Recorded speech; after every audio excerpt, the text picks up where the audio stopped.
What's up, everybody, and welcome to episode 22 of the IncntrolGaming podcast. I'm one of your hosts, Ole. And joining me, as usual, my fellow co-host, PK. Hey, Ole. How's it Hey, going? everyone.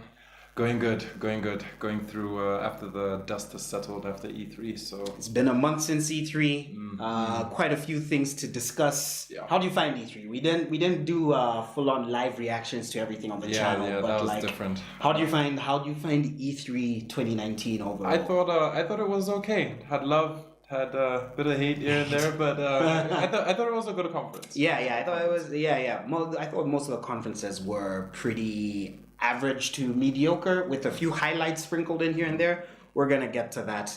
That's a conversation for a little bit later from now. But if you didn't know, this is the IncntrolGaming podcast, your one-stop shop for all the latest gaming news, opinion, what's happening in the industry, coming from two chuckleheads like me and Patrick. So, no housekeeping really today. Let's just dive right in. We can dive straight into our first section, which, as you guys know, is the news. We're doing something a little different for this news section. Coming out of V3, I thought that it would be fun if we could do a deep dive kind of thing into all the news that's coming specifically from one game. I'm pretty sure you know what game that is. Cyberpunk 2077. The big hitter. A lot of there's the new open world action RPG that's coming from CD Projekt Red, the makers of The Witcher. So everyone at InCntrl is incredibly excited for this game, and I know a lot of you guys out there are as well. So I figured we might go through some of the bits of news that were coming out after the conferences. So in case you didn't know, Keanu Reeves is in Cyberpunk.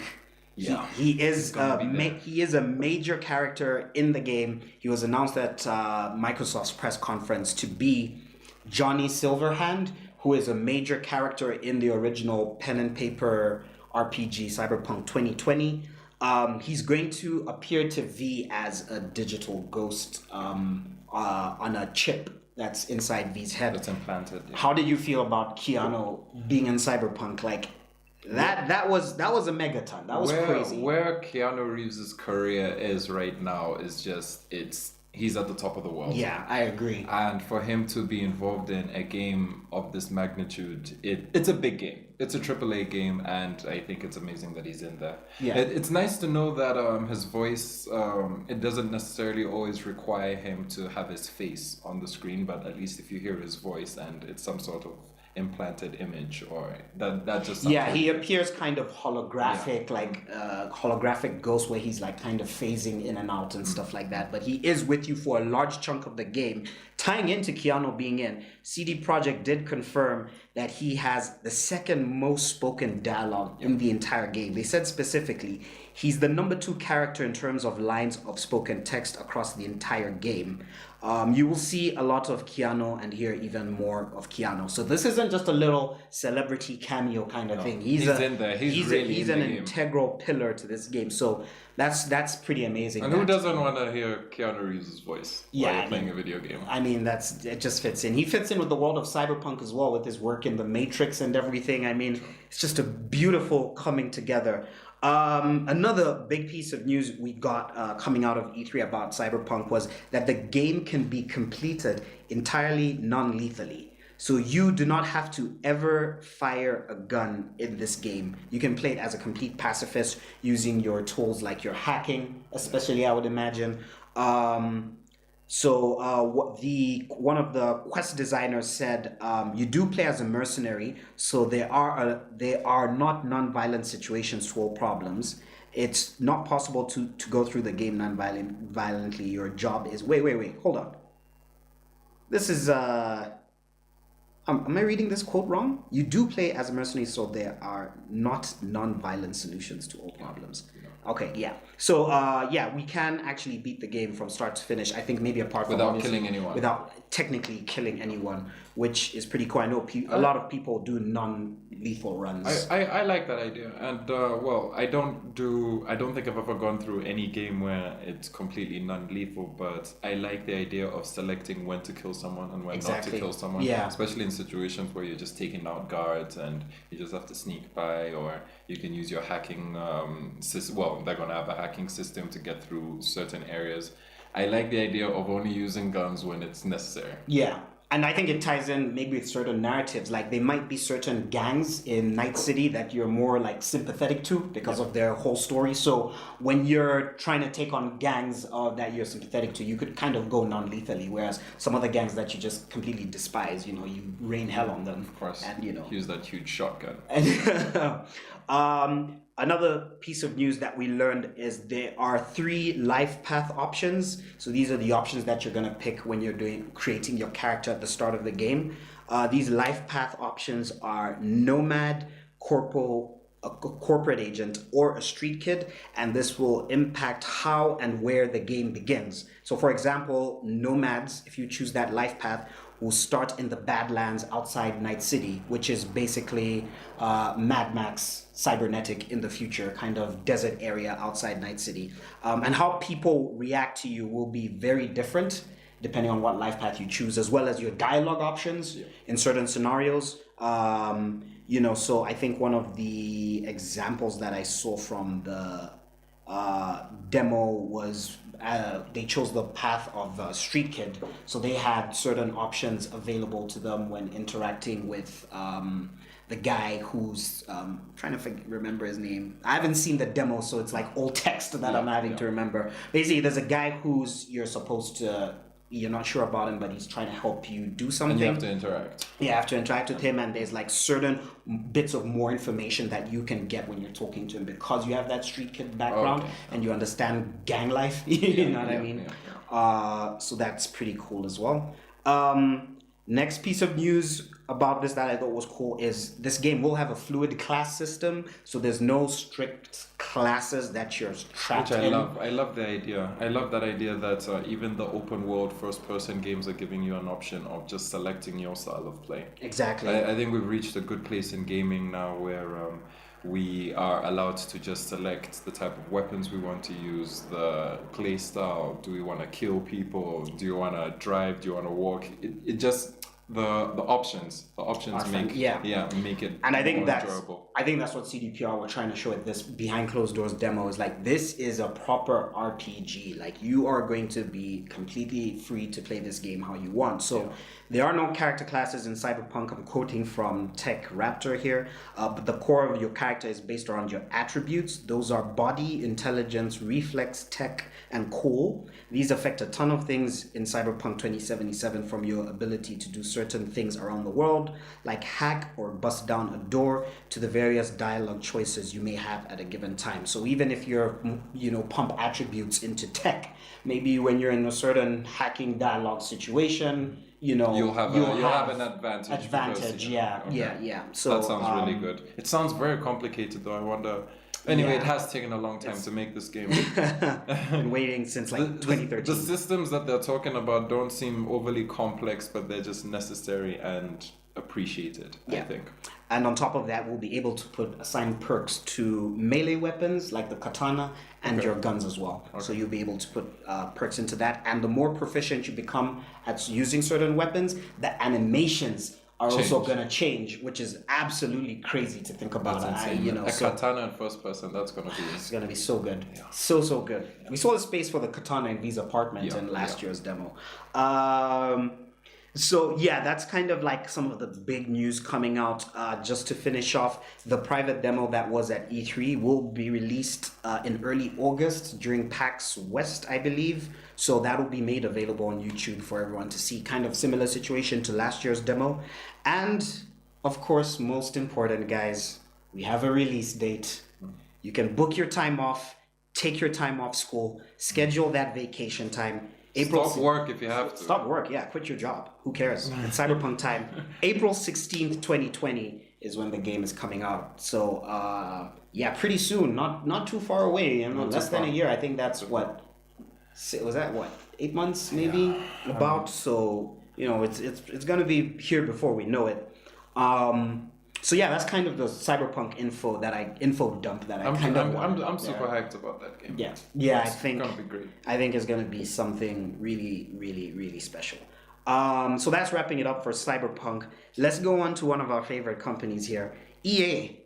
I love it. Challenge everything. EA got in a bit of hot water with the gaming community and just news outlets at large when they were being interrogated in the House of Commons in the UK about loot boxes. And you guys know, though, there's no need to go back over what loot boxes are and everything. But EA decided to, during this House of Commons testimony, one of their lawyers decided to call loot boxes surprise mechanics. They don't consider loot boxes any form of gambling or odds making. They call them funny word. Surprise mechanics.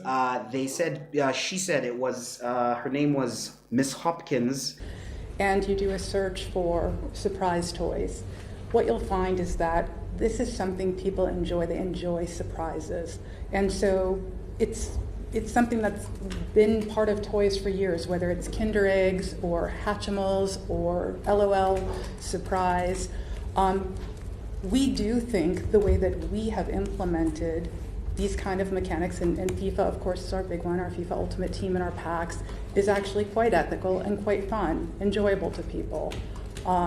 We agree with the UK Gambling Commission, the Australian Gambling Commission, and many other gambling commissions that they aren't gambling. And we also disagree that there's evidence that shows it leads to gambling. So I don't know what you think of. You are paying money for something you don't know you are getting. But Patrick, it's not gambling because you're not getting any money back from it. So that doesn't make it gambling. You know what I say to that stupid argument is update the laws. Because yes, technically you may not be able to get that. Maybe it's just through third-party sites. If, for example, with FIFA Ultimate Team, third-party markets to buy certain cards or whatever. But the laws just need to be updated. I mean, gambling laws were written in the 1920s or whatever, Technology comes through and changes things. We can talk about the laws, but then you also have to understand that just from where this idea was birthed from asking for money for something that you are hoping to get, or you've got an idea of something that you hope to get, and you just may not get it even though you spent on it. I think EA and just the gaming industry in general, even though EA are getting most of the backlash, I think that the gaming industry right now is at a point where you can choose to fight loot boxes if you've got the resources to. That's the way I see it. There are certain publishers and certain companies, developers who would choose not to dive into the idea of loot boxes because of how badly they've been painted and they've got a bad name.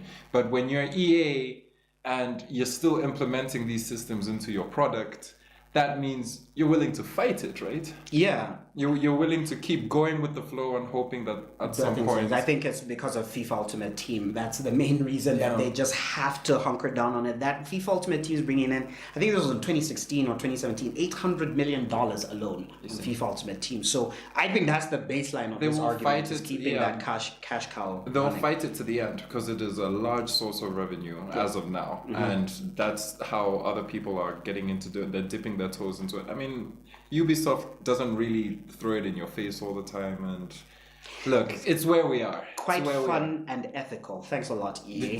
Carrying on with a bit more EA bashing, but this will put more of a smile on your face. An EA executive by the name Matt Bilby, who works as EVP of Strategic Growth, he can't understand why EA are seen as the bad guys. I quote, 25 years at EA, and I still struggle with the external perception that we're just a bunch of bad guys. We love making and playing games. Unfortunately, when we make mistakes on games, the world knows about it because it's of a size and scale.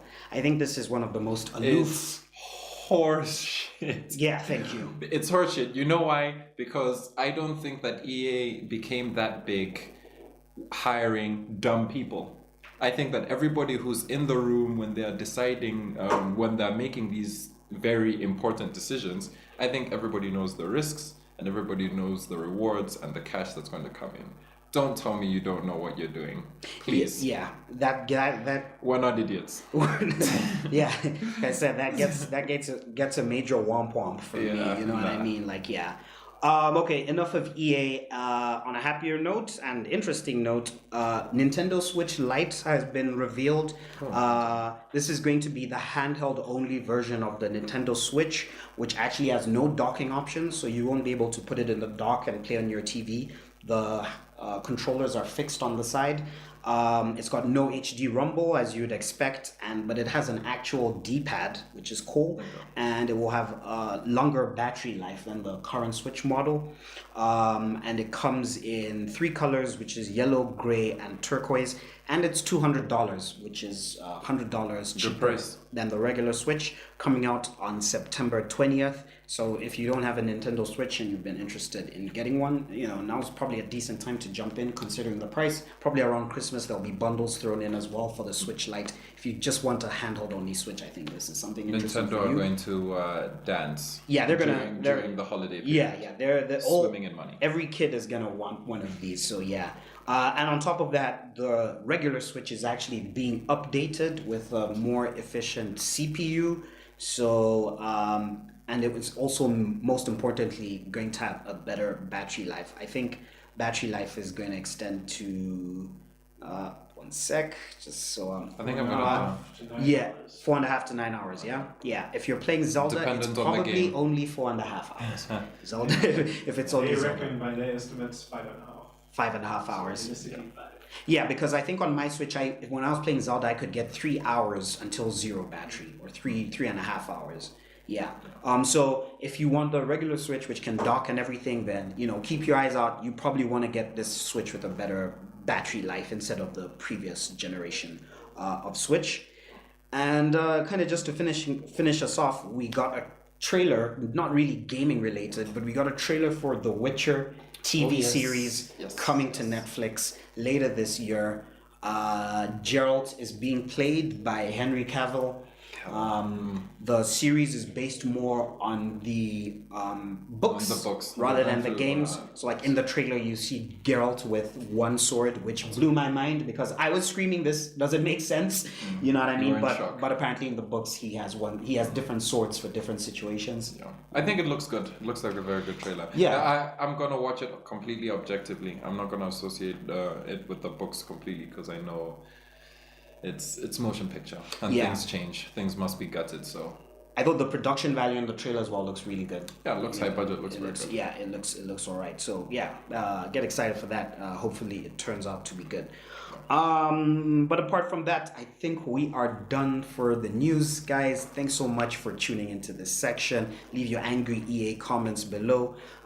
Join us for the night, or your happy Cyberpunk ones as well. I want to be a bit positive too, most. But yeah, join us for the next section where we'll be discussing the topic of the week, and you guessed it, it's probably E3 related. So yeah, we'll see you there. See you soon.